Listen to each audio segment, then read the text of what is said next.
So the minimal mom says that it should be as easy to put things away as it is to just leave them out on the table. Now, getting to that point might seem really daunting. Today we're going to talk about several things you can declutter in your high traffic areas. Let's start right here in my living room, which is by far one of the most high traffic areas of my house. It's right next to where our door is, and it is where everyone comes to sit down and gather, watch a show, play a game. So the biggest thing that you can probably notice is that I don't have a ton of furniture in this room.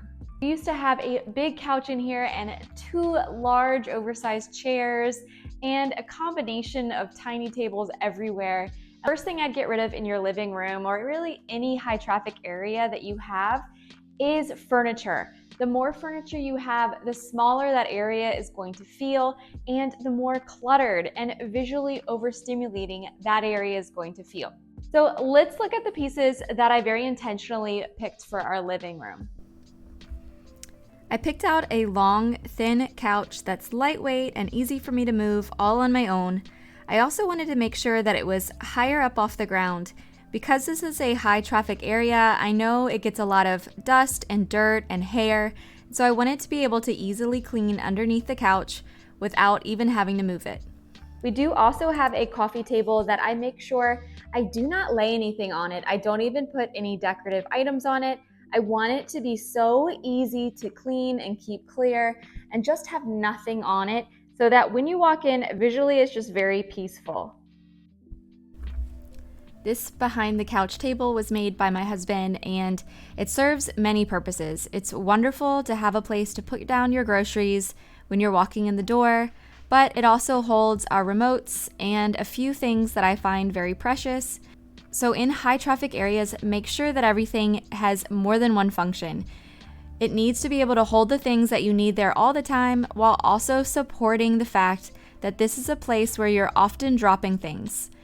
Make sure any piece that you do bring into a high traffic area is very intentional and not just for show, but also for function. So right now it's Halloween, and I actually don't have any indoor decor for Halloween. Occasionally my daughter will make pictures and we'll hang them up around Halloween, but we have a few things that we keep outside, and that's all for Halloween. Now, the next holiday coming up is Thanksgiving, obviously, and so we do have a little turkey that my daughter got last year. Her kindergarten class was doing a big Thanksgiving dinner, and they wanted us to bring in something to decorate. So we ended up keeping it because it's just really cute, and that's our one Thanksgiving decoration. And then for Christmas, it's definitely where we have more, but we do try to maintain just a few boxes that are kind of smaller and keep those things in there. And I am going to be doing a video about our Christmas decorations very soon. If you are interested, put a smiley face emoji below, and I'll start working on that just to help you figure out what you can declutter in your holiday decor. As far as throw pillows, we don't have any that I have bought. These 2 smaller ones right there and right there actually came with this couch when my grandma bought it for us. And so we keep those. They're kind of nice on the side when you want to lay your head down, but I just don't buy throw pillows anymore because it used to be an issue with me and I would buy way too many. Now I just feel like the simpler, the better. Eventually, these will wear out and I will buy something to replace them, but I just don't get into buying super decorative pillows anymore because 1, they're expensive and it's just not in our budget. And 2, I find that these just keep things very simple. Everything matches. And often I find that when it comes to pillows, I feel like it's trying to keep up with the new styles of pillows coming out, and that's just something that I'm not willing to maintain. Something else that I eliminated in my high traffic areas are area rugs, and that is because 1, they are difficult to clean and keep looking nice, especially with the constant foot traffic, and also they're just another difficult thing for me to be able to pick up and move on my own. And if you've listened to any of my videos before, what I've really been heading in the direction of in my home is being able to lift and move and take care of the things in my house by myself without having to get extra help, at least as much as possible. So area rugs were one of those things that became a big headache. Now that we don't have them anymore in our high traffic areas, our floors are actually just a lot easier to clean. So when the dogs do get sick or they bring in mud or the other many fun things that happens when you have kids and dogs, I have a wonderful mop that I will link below. And it is just so easy to clean the floors now that I don't have to move around large rugs. Friends, let's head on to my dining room now and let's talk about a few more things that we can get rid of in our dining room.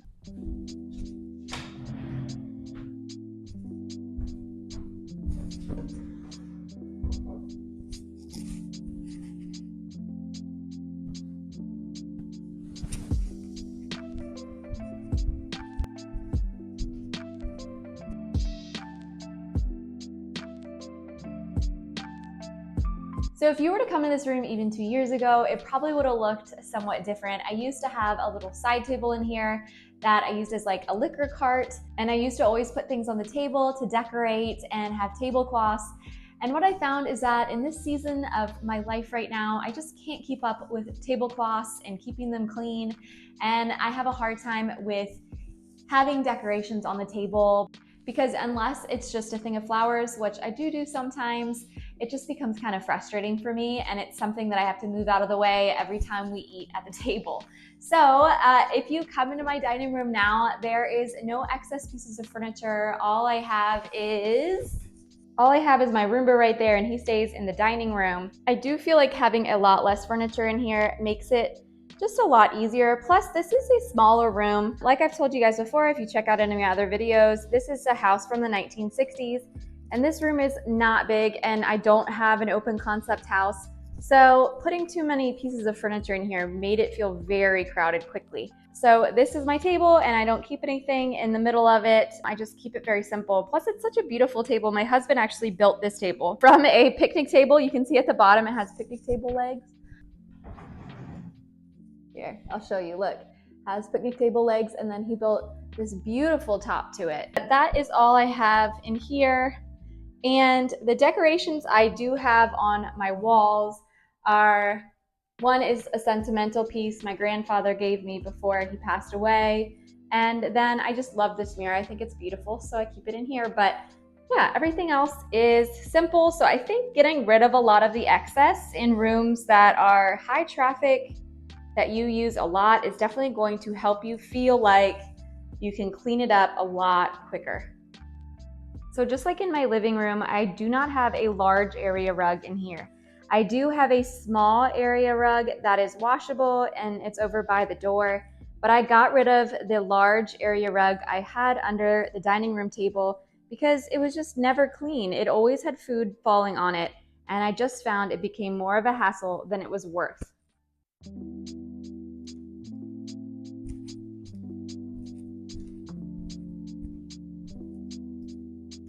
So besides our living room, the kitchen is definitely our second highest traffic area and a place that we're constantly revolving around. So in the kitchen, one thing that I don't have is area rugs. And that was a trial and error kind of thing. I used to have a longer rug that was very similar to the one that I have on the back door. It was just a lot longer, and it just became where I just had to wash it so often. I only really got it because I hate the floors in here. I think they're really ugly and they're old and they're not my thing, but we just don't have it in our budget / time to fix them right now. But actually, it's a lot easier to clean the floors without all the rugs. So I ended up just getting rid of our area rugs, and it's a lot easier just to mop the floors without all that stuff that I have to take up and go wash. And rugs are something that you do have to maintain, you do have to wash them, you do have to keep them clean. And because the kitchen is such a place where we make so many messes, it just became more of a headache than I felt like it was worth.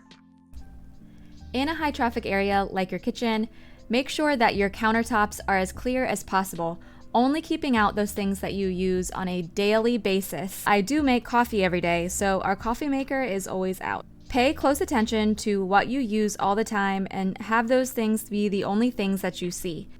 The less visual clutter you see, the easier it's going to be for you to want to go in there and cook and also be able to clean up a lot faster because everything has a home. All right, friends, so this area is right underneath our stove, and it's a nice little cabinet. It's actually really deep. It goes all the way underneath the counter over there. Oh good, I think our trash man's showing up. Woo! Okay, so it's really deep, but you can't really access it. So as great as it could be, and I could put a lazy Susan in if we wanted to chop this whole thing up, but it just isn't worth it. And so I keep everything about right here where you can see this line of stuff. But serving dishes wise, I have this beautiful bowl, which is actually the most perfect size for like holding apples, if I want to put fruit out, things like that, or chips. And it actually does have this beautiful lid. My grandma gave it to my mom, and my mom gave it to me. And so it's the perfect size. I just think it's so beautiful. It's like aesthetically very pleasing to look at. So that is one thing that I do keep. But serving bowl wise, I keep it very minimal. And I'll show you what else I have. So I have this set that my grandma actually gave to me when we first moved into this house, and it had 3 of these bowls. And I just think they're beautiful. They're like honeycomb bowls, but I ended up getting rid of the 3rd one because it was even smaller than this one, and I just found that I never used it. It wasn't big enough to really put anything in, and I just felt like I never ever used it. So I got rid of it. And so one of the things I just wanted to talk to you about is that it's fine to get rid of things that aren't serving you, even if they're in a set. And I think that's something that personally for me was really difficult to overcome. I don't know, it's just like, I've talked about this before, but when you see things that match, you just automatically think you have to keep them all. And I'm just telling you now that you don't have to keep them all. I ended up getting rid of the 3rd one of these just because it wasn't suiting me. And it was one of those things that I always just ended up having to move around to get to the ones that I actually needed. And so I got rid of the 3rd one, and I haven't regretted it since. I think that was like maybe 3 months ago or something, and I have not needed it. I definitely feel like that means that I made the right decision. So bowl serving wise, I have, just a few. I have these 2, and I have this other one my grandma gave me that has a lid, which is very helpful. But keeping serving dishes and stuff very small. We don't really have huge parties very often. During Thanksgiving, I'll have my family over and some of my extended family, but the great thing is about family is that usually they bring stuff. I'll ask my mom to bring over some serving dishes, and she will. And so, it's about making community, about building friendships, or having family around that can help you. And if not, just figuring out what you actually need, because I just haven't needed anything more than this. And so really, it's a lot of trial and error. And if you're interested to learn about more of the timeline to get to more of a minimalist house, I actually just made a video, and I'm gonna link that below. And it can kind of help you walk through maybe where you are in your house with decluttering. Okay, so let's get down to basically everything else that I have baking wise. And so I have a one cutting board that I use, and a cookie sheet that is really old and probably needs to be replaced. Certain stains that I can't get off anymore. And then actually this is my mom's. I was borrowing this, and so that needs to be returned. And I have one picture. And the nice thing about if you get a beautiful picture that you like, I water my plants with this all the time, is that because it is so beautiful, in my opinion, I actually just use it as a vase as well. So I don't have a vase, vase, whatever you want to call them. I just use this. And so if someone gives me flowers, I ended up just putting them in this, and it works great. Thinking outside the box and trying to multitask is definitely something that's going to help you out in your kitchen. If you're trying to downsize the things that you have, I just found that I never use my vase very often. It's not like I don't get flowers for myself all the time. I do occasionally get them, and so I enjoy them, but I didn't want something that was dedicated just for that I always had to hang on to. And something that was a little more multi-functional. And then I have these 2 baking dishes, which this one has seen better days, but my aunt gave it to me when we first moved into this house, and they have been amazing I don't know what this brand is called, but it has worked really, really well, and I use them all the time. And so I have two of those. I have two of those that I bake with all the time, and they've worked great. Besides that, I just have a can opener and my toaster in here, and that's it. So let's go on to pans real quick, and I'll just show you what I have. I know I've talked about this before, and I am not the best baker or cook person or anything like that. I think I'm just like the basic mom. I try to get quick, good meals in as many times as possible, but I used to have a ton of pans in all different shapes and sizes. Even before I had my daughter, I don't know why I had more than when it was just me and Jordan than I do now. I have two of these like medium-sized frying pans.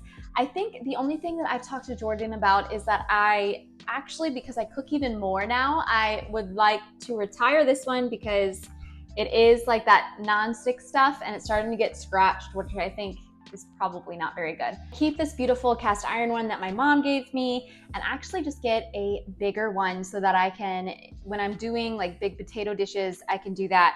So really having one really good pan really makes a big difference. And then we have a smaller saucepan and we have a bigger saucepan. So that's really all I've found that we needed. And the nice thing about when we bought these pans is because we had to get rid of all of our old pans because we got a new induction cooktop. And so you need pans that are magnetic.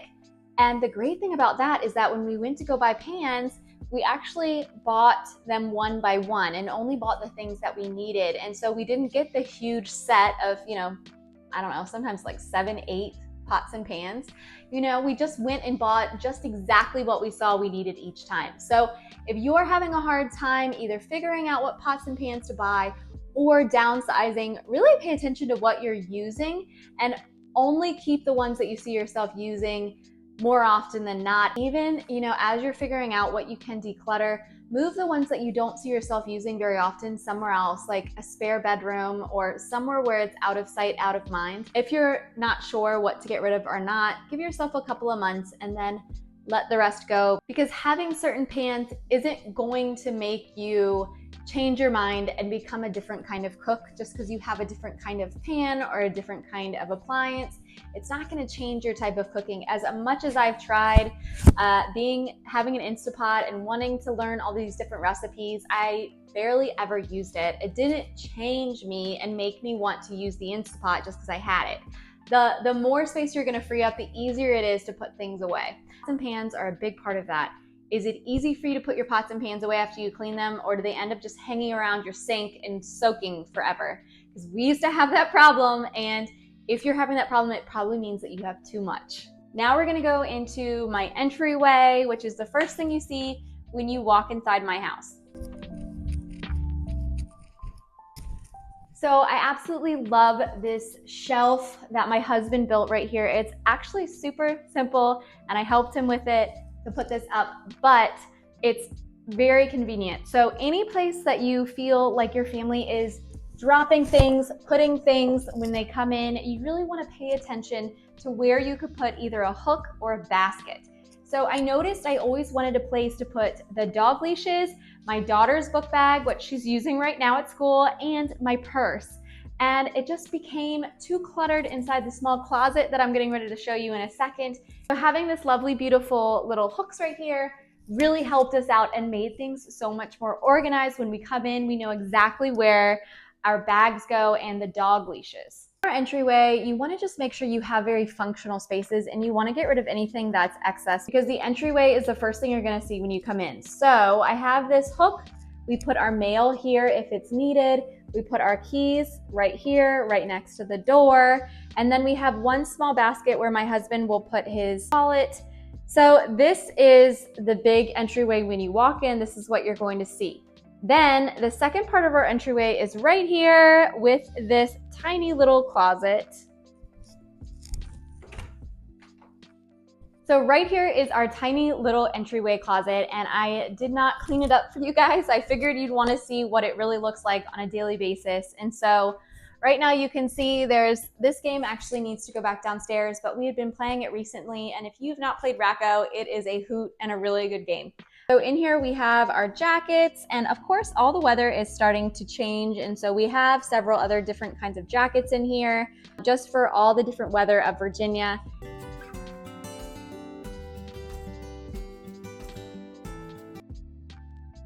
What I've found about high traffic areas is that you need to be very careful about what you're putting and storing in the areas that you go to most. As far as hats and gloves, make sure you start with a good downsize. What I have found is that when you have less, you actually keep a better track of what you have. And even as far as my daughter, she is much more cognizant about her hat and gloves when she knows that she can't come back and have 10 more pairs in the basket. We all take better care of our things when we know it's a limited resource. This tiny hallway closet has to be able to handle many purposes. It used to have a rod going across the front, and we ended up taking that down and putting in a lot of hooks. One, because it just always looked very messy with all the hangers, and what I found is actually with these double hooks, more coats and jackets can fit while also looking a lot better. My husband also put in a small seat so we have a place to sit while we're putting on our shoes. While assessing what to do with your high traffic areas, I want you to acknowledge what you need that space to do and how many purposes you need it to have for your family to be able to function at its best.